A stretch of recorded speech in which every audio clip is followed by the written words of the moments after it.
Tu tem aleluia que está cheirando o perfume dele. Pega uma roupa de seda peluda, porque teu irmão tem os braços peludos. E o mais interessante, ela fala, eu vou preparar um cozido. Cozido do jeito que o teu pai gosta. Tu vai levar e vai se apresentar como se fosse Esaú. E teu pai tendo comida, ele vai te abençoar. Ô glória, eu creio. Olha que interessante. Ele mentiu para o próprio pai. Isaac, aleluia, já avançado em idade. Ele já não vê bem, ele já não enxerga bem. Mas, aleluia, ele conhece o filho. A voz, aleluia, não é de Esaú. E agora Isaac vai falar, ó, o cheiro é de Esaú, mas a voz é de Jacó. Quem és tu? Naquele momento, aleluia, Jacó não pensa duas vezes. Ele vai falar, meu nome é Esaú, papai. Sou eu, Esaú. Ele engana o próprio pai. Ele recebe a bênção do seu irmão. Vai ter que sair fugindo porque o irmão queria matar ele. Mas interessante que, passado anos, já no capítulo 33 do número de Gênesis, o próprio Deus agora vai descer no val de Jaboque. Porque, aleluia, quando nós olhamos, nós vemos um anjo descendo, aleluia, de encontro a Jacó. E o anjo, aleluia, ele está com A maiúsculo. E quando vem com A maiúsculo, é a manifestação do próprio Deus. Quando nós olhamos, aleluia, para o capítulo 33, Jacó vai entrar numa luta, numa peleja com o próprio anjo. Essa luta, essa peleja, Jacó declara, eu não vou te soltar enquanto você não me abençoar. O tempo passa, as horas passam, a luta ainda continua. O anjo fala, me solta, e ele continua dizendo, eu não te solto enquanto você não me abençoar. Tem muitos que vão dizer que o segredo, aleluia, dessa luta foi a perseverança de Jacó. Mas não.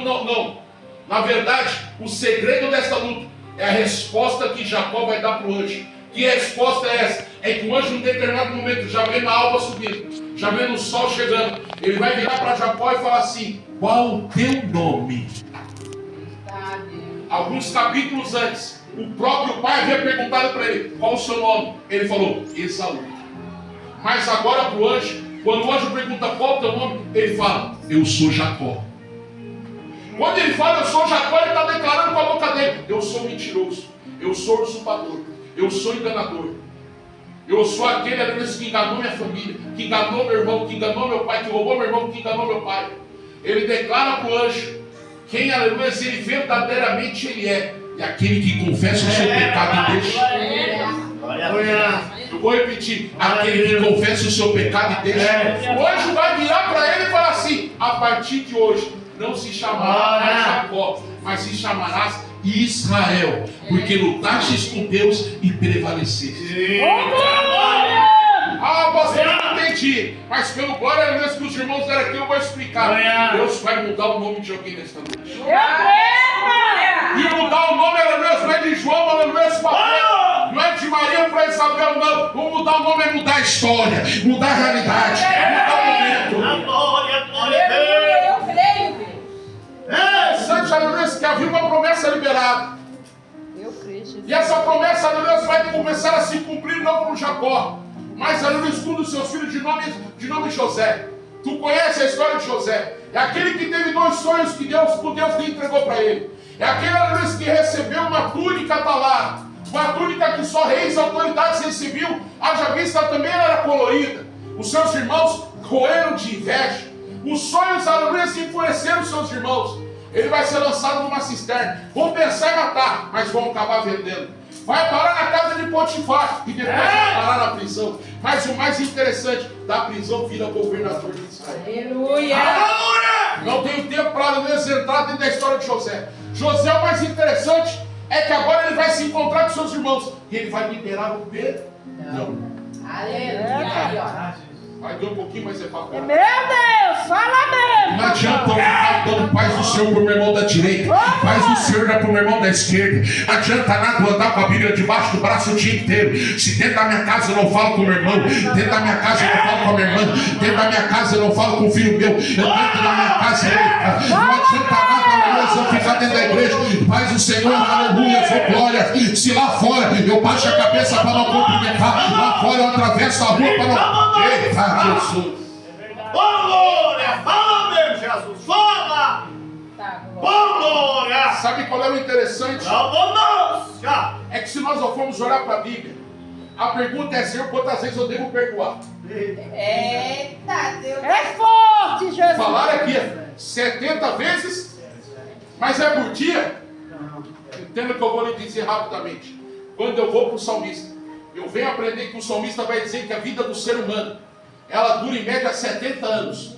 Passou dos 70, vira enfado. Passou dos 70, já tem gente que precisa cuidar. Passou dos 70, muitas das vezes não tem a saúde. E agora o filho, ou a filha, vai ter que começar a tomar conta. E agora, aleluia, a pessoa acaba, ela mesma olhando, falando, eu estou enfadando a vida de alguém.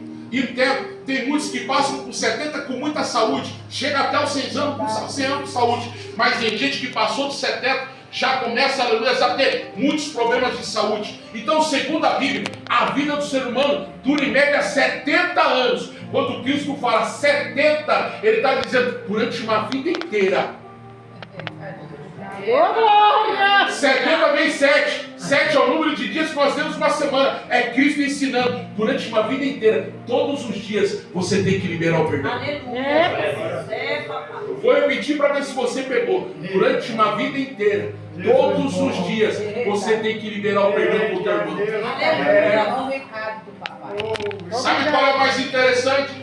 O interessante é que depois de liberar o perdão, ele fala, traz papai e traz toda a família. São 70 familiares de José que vai entrar dentro do Egito. Mas começa a crescer, começa a se multiplicar. Vira aquilo que nós chamamos do povo hebreu. Porque é um povo que se multiplica, é um povo que cresce. Cresce tanto que o novo faraó que chega ao poder, não conheceu José, vai olhar para o crescimento daquele povo e vai se preocupar. Se esse povo se une ao inimigo meu e vem pelejar contra mim, com certeza eu vou acabar perdendo. Agora vai trazer o quê? A escravidão do povo. Eu vou repetir, o povo de Deus agora virou escravo. Mas espere, quando eu vou no livro de Êxodo, capítulo 1, vai dizer que o povo crescia e se multiplicava. Mas ainda assim se tornou escravo. E se tornou escravo por quê? Perdeu a sua identidade. Porque cresce e se multiplica, tem promessa, mas virou escravo. E só vira escravo aquele que perde a identidade. Aquele que eu vou falar disso. Aquele que não sabe de onde veio. Aquele que não sabe quem é o Pai. Quando você perde a identidade, o mundo vem e te abraça. Quando você perde a identidade, o pecado vem e te abraça. Quando você perde a identidade, você se torna escravo de algo na tua vida. Talvez escravo da bebida, das drogas, da mentira, da prostituição. Eu não sei que tipo de escravidão. Eu não sei qual tipo de escravidão que você, alguém da tua casa está passando. Mas eu tenho uma resposta para ti nesta noite. Glória a Deus. Segundo a Bíblia, são 430 anos em que o povo vai aparecer na escravidão. 430 anos, pastor. Não é um dia, não é 2 dias, é 430. E agora eu separo 400 do 30. Pastor, eu não entendi o que explico. É porque o número 400 representa o silêncio de Deus. É quando tu ora e Deus está em silêncio. É quando tu clama e Deus está em silêncio. É quando tu adora e Deus permanece em silêncio. É quando você rasga o seu peito para Deus e Deus continua em silêncio. É quando tu está sangrando por dentro, mas Deus ainda está em silêncio. Parece que Deus não escuta. Parece que as nossas orações não sobem. Aleluia. Você vem para o culto e fala, Deus fala comigo. E parece que Deus está em silêncio. Mas sabe qual é interessante? É que falta o número 30. E o número 30 representa mudança de ciclo. Vou mandar de novo. O número 30 representa mudança de ciclo. É quando os céus, eu conjecturando na minha mente, Deus durante um tempo fica em silêncio, mas do nada ele pega e fala, eu vou mudar o ciclo dele. Eu vou mudar o ciclo dele. Eu vou melhorar para mim se alguém pega. Eu vou mudar a realidade dele. Eu vou mudar a realidade dela. Eu vou mudar o momento dele. Eu vou mudar o momento da casa, da família, do ente querido. Eu não sei por que você tem clamado, se é por você ou se é por de um dos seus, mas nesta noite a mensagem é: Deus vai mudar a realidade de pessoas que aqui estão. Recebo Deus. Glória. Deus ele vai fazer um chamado esse que é para um homem chamado Moisés, lá da tribo de Levi. Não tem muito tempo para ficar falando sobre a vida de Moisés. O mais interessante, o que me chama a atenção, é lá no capítulo 6, versículo 3. Porque no capítulo 6, versículo 3, no livro de Êxodo, O próprio Deus se apresenta para Moisés e fala: Moisés, Abraão, Isaac e Jacó, eu me apresentei como Deus Todo-Poderoso. Na origem da palavra no hebraico, como El Shaddai. Mas é interessante que ele fala: mas a você, Moisés, eu me apresento como o Senhor com S maiúsculo. Mas na origem da palavra vem aquele tetragrama. O tetragrama, aleluia, é aquelas 4 consoantes, aquelas 4 letras que eu creio que alguns já viram algumas vezes na Bíblia. Que uns vão falar que é o Iavé, o YH, o WH. Quando nós olhamos para a origem da palavra no hebraico, a pronúncia é Yud, Re, Vav, Re. Eu vou buscar um pouquinho mais. E quando eu vejo o nome pronunciado de Deus, porque os judeus não têm coragem de pronunciar esse nome, tamanha é a santidade que tem no nome de Deus. E o mais interessante é que eu vou olhar para esse nome, e quando eu vejo esse nome, eu descubro que no hebraico, cada letra, ela representa um número. Quando eu vou buscar um pouquinho mais, eu vejo que a letra Y, ela representa o número 10. Que o H representa o número 5. Que o W representa o número 6. E que o H representa mais uma vez o número 5. Quando eu olho agora, eu vou buscar um pouquinho mais e vou estudar sobre os homens. Deus vai me direcionando. E quando eu vou buscar sobre a vida do homem, eu vou entrar dentro do código genético do homem, o DNA. E quando eu entro dentro do DNA do homem, aquilo que é chamado de padrão químico. O que é isso, pastor? São 4 números. 4 números que são padrão químico, que está cravado no sangue do homem. E que número é esse? O 10, o 5, o 6, o 5. O mesmo número que representa o nome de Deus está no sangue do homem. Sabe o que é isso? Antes de você nascer, no teu sangue, Deus já tinha cravado o nome dele. Deus já tinha carimbado e falado: esse aí é meu, esse aí é meu. Eu vou melhorar para ver se tu pega. Está lá na cumba, mas o nome de Deus está cravado nele. Está na idolatria, mas o nome de Deus está cravado lá. Deus vai trazer, porque o nome de Deus já está carimbado lá. Está na bebida, mas o nome de Deus está carimbado lá. Está usando droga, mas o nome de Deus está carimbado lá. É quando o Satanás chega e olha para perto e fala: eu não posso tocar, porque esse aí não me pertence. Esse aí tem o carimbo de Deus dentro dele.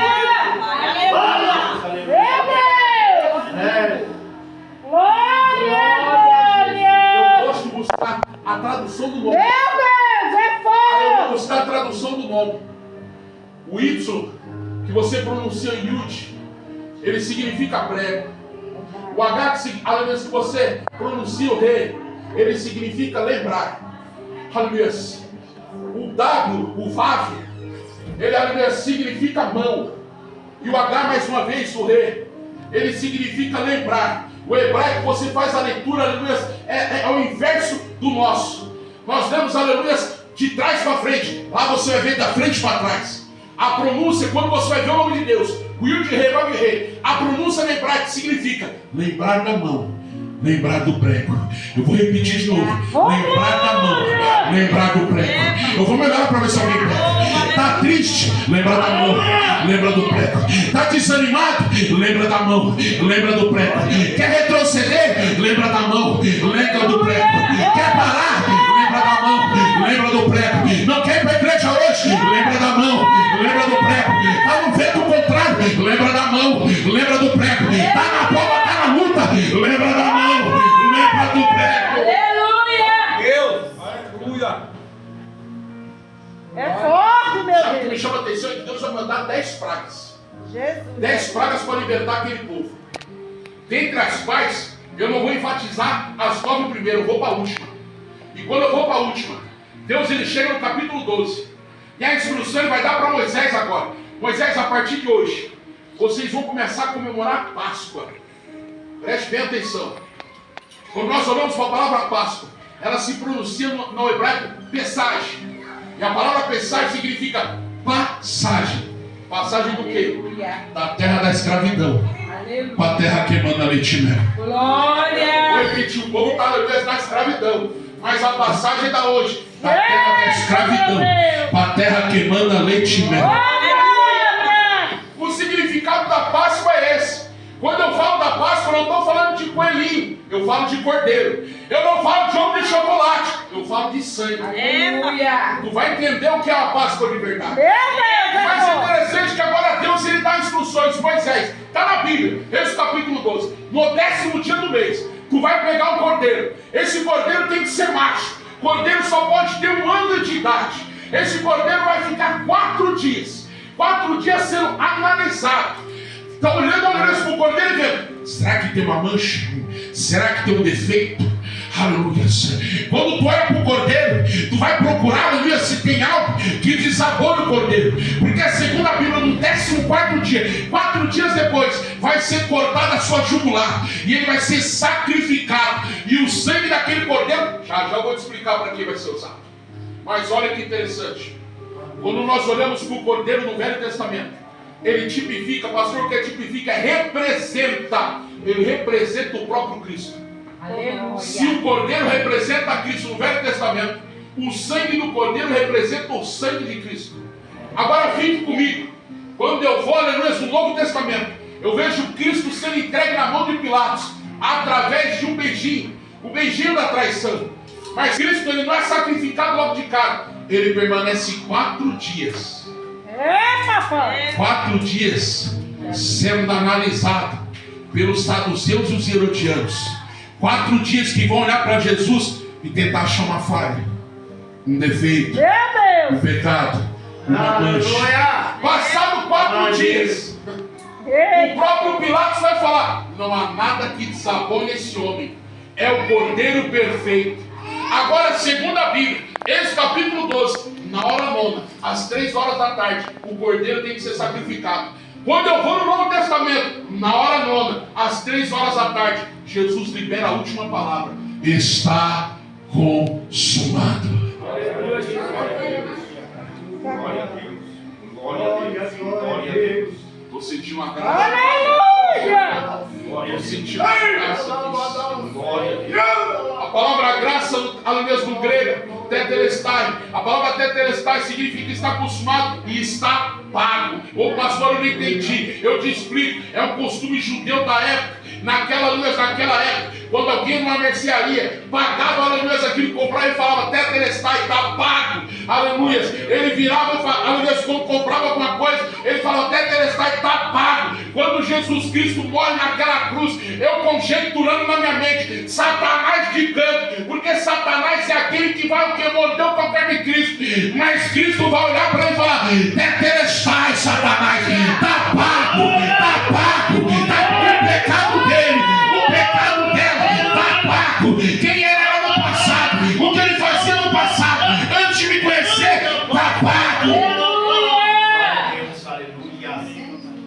É forte, hein, Jesus? Sabe o que me chama a atenção agora? Glória a Deus. É que a ordem é: vai pegar o cordeiro, sacrificar, vai juntar, olha isso, vai juntar a família, vai assar o cordeiro. Não pode ser cozido, não pode ser comido cru, tem que ser assado. Se a família for pequena, pega a família do vizinho, traz para perto, vai assar, vão comer. E não pode sobrar nada para o dia seguinte. Se sobrar, tem que queimar. Deus pediu falar: a partir de hoje, todos os dias, essa época do ano, vocês vão comemorar a Pessagem, a Páscoa. Mas espera aí, a Páscoa, eu já te falei, representa a saída da terra da escravidão, sentido da terra prometida. Representa a passagem do espírito da morte. Sem pegar o povo de Deus, eu já vou chegar lá. Mas o mais interessante, Deus está mandando o povo comemorar. Aleluia. Jesus, aleluia. A partir de hoje, todos os anos é para comemorar. Mas espera, quando eu vou olhar para a Bíblia, eu estou no capítulo 12. Quando eu vou olhar para a Bíblia, o povo ainda está preso. O povo não está livre. O espírito da morte ainda não passou. Mas Deus está falando: comemora. Papai. A vitória só vai chegar no capítulo 13. E no capítulo 12 Deus está dizendo: comemora. Aleluia. Que fácil é comemorar quando a vitória já chegou. Mas hoje Deus está abrindo a boca. Comemora. Mas a minha casa está destruída. E Deus está falando: comemora. Eu estou desempregado, Deus está falando: comemora. Eu estou enfermo, Deus está falando: comemora. A luz do meu casamento está destruído. E Deus está falando: comemora. O meu filho está nas drogas. E Deus está falando: comemora. Mas a minha filha já está no mundo. E Deus está falando: comemora. A vitória ainda não chegou. Mas essa noite Deus abriu a boca e disse: começa a comemorar. Começa a comemorar. Começa a comemorar. Não está vendo nada. Não estou enxergando nada. Não estou nem entendendo. João 13,7 vai falar: o que eu faço hoje tu não sabe. Mas amanhã você vai